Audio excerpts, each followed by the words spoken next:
বাড়িতে কম বেশি সবাইকে বাড়িতে কোনো ধরনের ইলেকট্রিক কেটলি ব্যবহার করেন। এই কেটলি ব্যবহার যে করেন এখানে প্রবলেমও হয়, যে প্রবলেমগুলো বাড়িতেও আপনি ঠিক করতে পারবেন একটু ইন্টারেস্ট থাকলে ইলেকট্রনিক্সের ব্যাপারে বা ইলেকট্রিক্যালের ব্যাপারে। এর মধ্যে প্রথমে দেখে নিন কী কী থাকে। একটা পাওয়ার সকেট থাকে যার উপরে কেটলিটাকে, এটা হচ্ছে থার্মিস্টর, এটা হচ্ছে গিয়ে ওভার হিট হলে কাট আউট হয়ে যায়। এটা হচ্ছে পাওয়ার সকেট, এর মধ্যে হচ্ছে গিয়ে কেটলিটাকে বসানো হয়। আর এটা হচ্ছে কি সুইচ, যেটা কেটলি আপনি হ্যান্ডেলের উপর লাগানো থাকে অন অফ করার জন্য, ঠিক আছে, এটা সুইচ। এই তিনটে জিনিস। আর একটা হচ্ছে গিয়ে হিটিং কয়েল থাকে, যেটা হচ্ছে গিয়ে গরম করে। প্রথমে দেখে থাকে এটা হচ্ছে প্রবলেম একটা হয়েছে, এটা কি হচ্ছে, অন হচ্ছে না, ঠিক আছে। আগে তো কীভাবে চেক করবেন দেখুন, প্রথমে কারেন্ট সাপ্লাই দেওয়া হলো, সকেট অবধি এসছে কিনা দেখুন, এখানে দেখুন ভোল্টেজ চলে এসছে, মানে এ পর্যন্ত এটা ঠিক আছে, ওকে। যদি এখানে ভোল্টেজ না পাওয়া যেত তাহলে এদিকে পাওয়ার কর্ড বা সকেট প্রবলেম হতো। যেহেতু এখানে অবধি ভোল্টেজ ঠিক আছে, তার মানে এই সেকশনটা ঠিক আছে। এরপর পেছনে খুলে নিচ্ছি, খুলে দেখব এর মধ্যে কি ফল্ট আছে। তিনটে স্ক্রু থাকে, তিনটে স্ক্রু খুললে এটা খোলা হয়ে যাবে। এটা হচ্ছে থার্মিস্টার, মানে সকেটটা, মানে এর ওই সকেটের সঙ্গে থার্মিস্টার পুরো লাগে গিয়ে এখান থেকে পাওয়ার থার্মিস্টার হয়ে যায়। যেমন আপনার ইস্ত্রি ফিস্ত্রি আয়রনে থাকে না, পাওয়ার কাট হয়, সেই মতো এখানে ওভারহিট হলে কাটের জন্য এটা দিয়েছে। সকেট করেছে, মধ্যে থার্মিস্টার যোগ করে দিয়েছে। এখন এখানে অবধিও কন্টিনিউ টু এটা ঠিক আছে, মানে কয়েল চেক হচ্ছে, এটা কয়েল ওকে। এবার এখান থেকে থার্মিস্টার যে সুইচ, এটাও একটা অন অফ সুইচের মতো, সেটাও দেখে চেক করা হোক কন্টিনিউটি আসছে কিনা কয়েল অবধি।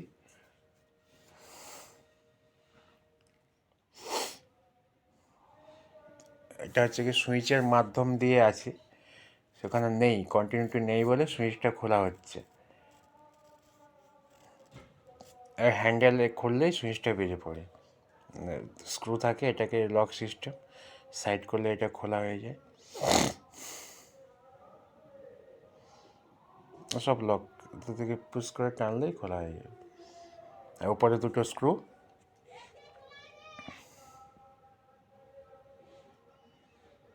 পুরো ভিডিওটা মানে স্কিপ করছি না, করবেন না, এমনিতেই দেখুন। স্ক্রুটা খুললে পুরো হ্যান্ডেল খুলে গেলে, হ্যান্ডেলে এখানে দুটো ওয়্যার গিয়েছে, এটা সুইচের জন্য, যে সুইচটা আমি প্রথমেই দেখিয়েছিলাম। সুইচটার কন্টিনিউটা দেখব, সুইচটা অন হলে কন্টিনিউটি আসে কি না। না, একটু অসুবিধা হচ্ছে, না কন্টিনিউটি নেই, সুইচে কন্টিনিউটি নেই। অন অফ করে আমি হাত দিয়ে পিছন দিকে করে দেখছি, কন্টিনিউটি নেই। সুইচটা খুলে দেখব ভেতরে কোনো লুজ কন্ট্যাক্ট হয়ে কোনো যদি ওপরে কার্বন পড়ে যায় তখনও হয় না। যদি এটা কার্বন পরিষ্কার করে ঠিক করা যায় ওয়াশ করে, তাহলে আবার চালু হয়ে যাবে। যদি সুইচটা পুরো ওইটা নষ্ট হয়ে যায় তখন নতুন সুইচ চেঞ্জ করতে হবে।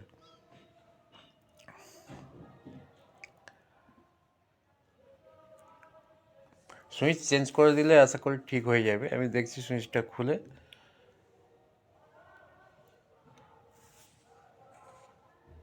এটা ওয়াশ করে দিচ্ছি।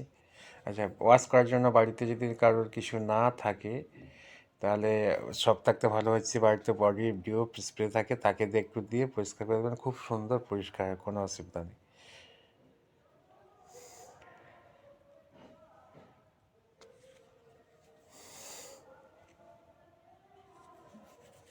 সেটাই করছি, কন্টিনিউটি আসছে কি না।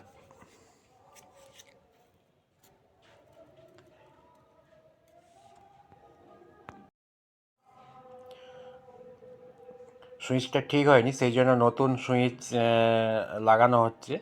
আচ্ছা, এর হচ্ছে গিয়ে যখন এসি কারেন্ট হবে না তখন কিন্তু হচ্ছে গিয়ে আপনার এই যে দুটো তার, অনেকে কোনটায় লাগানো হবে না হবে এর কোনো প্লাস মাইনাস নেই। যখন ডিসি কারেন্ট হবে তখন হচ্ছে গিয়ে তা পজিটিভে পজিটিভ, নেগেটিভে নেগেটিভ লাগাতে হয়। এর দুটো কানেকশান আপনি সুইচের যে দিকে লাগাতে পারেন, মানে যে উল্টো এদিক ওদিক হয়ে গেলে কোনো অসুবিধা হবে তা নয়। এটা এসি কারেন্টের ওপর, ডিসিতে প্রবলেম হয়, এসিতে কোনো প্রবলেম নেই। এটা যেদিকে ইচ্ছে লাগাতে পারেন। কোনো নেই। নতুন সুইচ একটা লাগিয়ে টেস্ট করব কেটলিটা ঠিক হয়েছে কি না।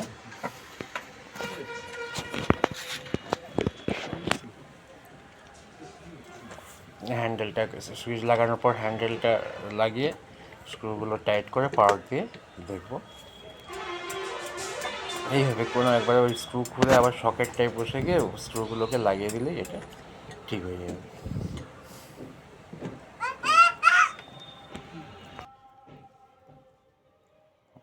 সকেটের ওপর বসালাম, পাওয়ারটা এবার দেবো।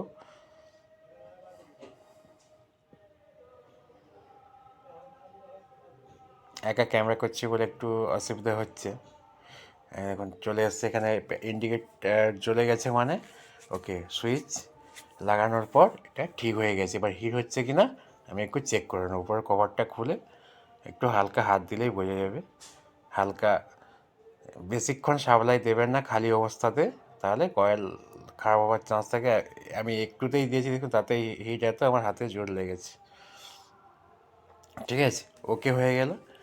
এরপর একটা দেখাবো, এটা তো সুইচ গেল, কয়েল। এই দেখুন এই কেসটা দেখুন, এটা হচ্ছে গিয়ে নতুন কয়েল এসে ছেড়ে দিন। এটা পুরোনোটা দেখুন কীভাবে কয়েলটা নষ্ট হয়ে গেছে।